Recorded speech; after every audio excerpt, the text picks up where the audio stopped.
The icon Sting is one of wrestling's most respected legends and one of AEW's most valuable assets. Sting has had a career that spanned 5 decades. The fact that he's managed to stay relevant all these years is testament to how much of a genius he truly is. Sting has more than rightly earned his moniker as the icon, and he has separated himself from the other Sting.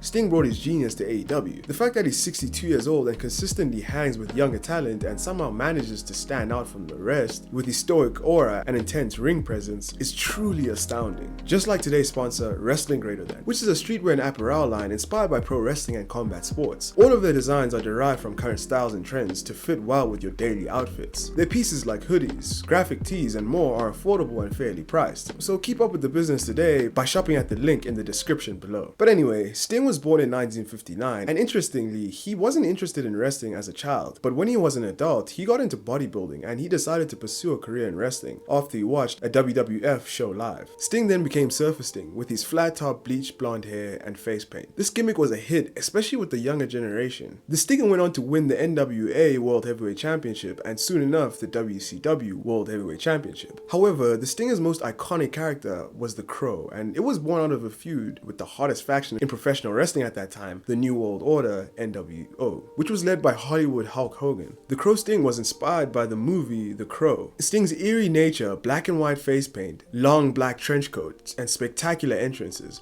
were a smash hit. And the best thing about this is that he didn't even have to say a single promo or even wrestle in over 12 months to get this character over. The fans went crazy for Sting, and this caused him to win the WCW World Heavyweight title a few more times, bringing all of his WCW World Heavyweight title reigns to 6. However, WCW was acquired by WWE in 2002. After this acquisition, everybody expected Sting to jump ship to WWE, but in true rebellious Sting nature, he instead chose not to because he foresaw that his character was going to be treated poorly in WWE. Instead, he chose to sign to Total Nonstop Action, TNA, in 2003. Sting carried TNA on his back for many years, and he showcased the versatility of his character, from his run as a member of the Main Event Mafia all the way to Joker Sting. Sting won the TNA World Heavyweight Championship 4 times. In TNA, Sting further solidified his legacy in the wrestling business. Sting then left TNA in 2014 and jumped ship to WWE. Sting was the last wrestler from WCW that was holding out WWE, but finally the Stinger had arrived in WWE and the fans were ecstatic. For many years, fans had always fantasy booked Sting versus The Undertaker, and now that Sting was in WWE, that could finally happen. But unfortunately, Vincent Kennedy McMahon did not have the same vision, and the icon Sting instead entered into a feud with Triple H. Sting and Triple H wrestled at WrestleMania, and Sting unfortunately lost the match. Sting's loss to Triple H was very upsetting because it seemed like what Sting had feared for so long had come true. Sting was seemingly being punished for not being a product of the WWE. Sting then came back for a program and a match against the WWE champion at the time, Seth freaking Rollins!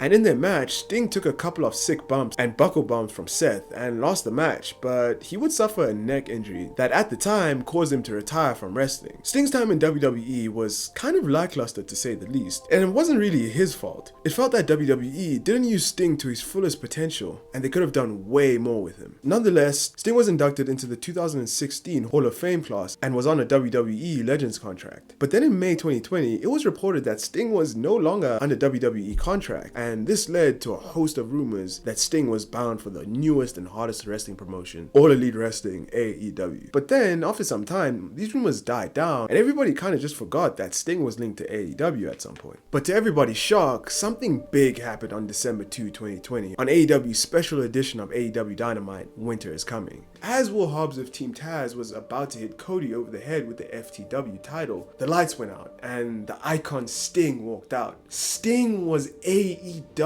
Hearing Tony Schiavone shout, "It's Sting!" was goosebump inducing, and then he proceeded to stare down each generation in the eye, from On to Dustin Rhodes to Cody Rhodes to Darby. And this was such a compelling image considering the fact that they both have many similarities, especially with their face paint. The stare down was kind of like when your dad comes home from getting some milk after 20 years.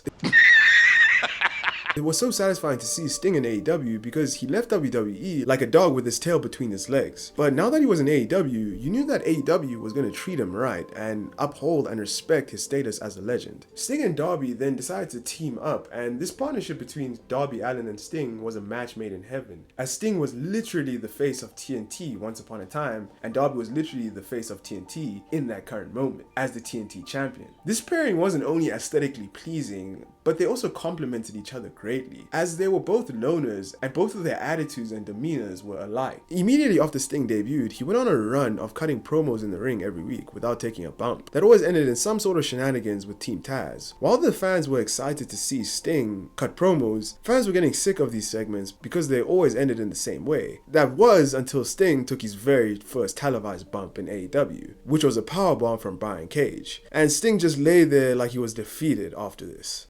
If I lay here. Sting and Darby's feud with Team Taz then culminated at AEW's Revolution 2021, and this was a cinematic match. This match was really good, and the icon Sting picked up the win for him and Darby in a dominant manner. Darby Allin and Sting then entered into a feud with Scorpio Sky and Ethan Page, and in this feud, Sting recreated this meme. A right hand delivered.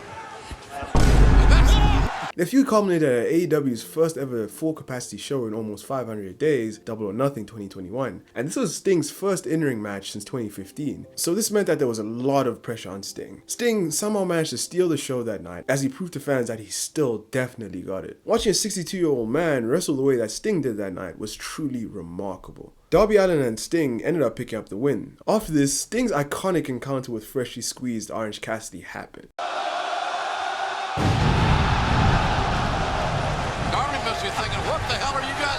Darby Allin and Sting then entered into a feud with the formerly released NXT Talents 2.0. Sting and Darby's match with 2.0 was Sting's first match on TNT in almost 20 years, and this match was phenomenal. Sting even took a bump through a table and then no-sold it. He then double Scorpion Death Drop 2.0 and then put them both in a double Scorpion Deathlock, which caused them to both tap out. Sting and Darby then started feuding with FTR and Tully Blanchard of The Pinnacle, and one week FTR and Tully Blanchard ambushed Darby Allin and Sting. FTR even gave Sting a spike piledriver and wiped the paint off of Sting's face, which was very disrespectful. The feud culminated at AEW's Grand Slam, which was AEW's biggest capacity show with over 20,000 people watching. He finished this match by submitting Dax Harwood with a Scorpion Deathlock. Sting and Darby then continued to feud with FTR and The Pinnacle. CM Punk also just happened to be feuding with another member of The Pinnacle, MJF. So Sting, Darby, and CM Punk teamed up for a trios match against The Pinnacle. The icon Sting has painted his face in a cool CM Punk design, and CM Punk also painted his face in a classic Stinger design and wore Sting-inspired gear. This was awesome to see.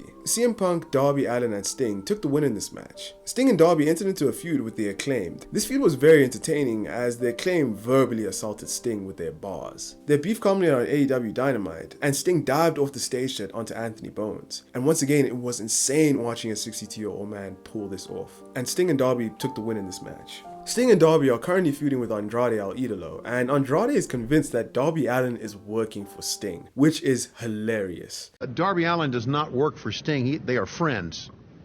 Okay, how you know? And it's very exciting to see where this feud will go next, but that's the story so far of Sting. Sting has revitalized his career once again in AEW, and he will honestly go down as one of the greatest wrestlers ever. It's wonderful to see him ending his time in wrestling on his own terms in AEW, because quite honestly, he deserves it. Thank you for watching the video. Please like, share, comment, and subscribe. But anyway, goodbye, you jobbers.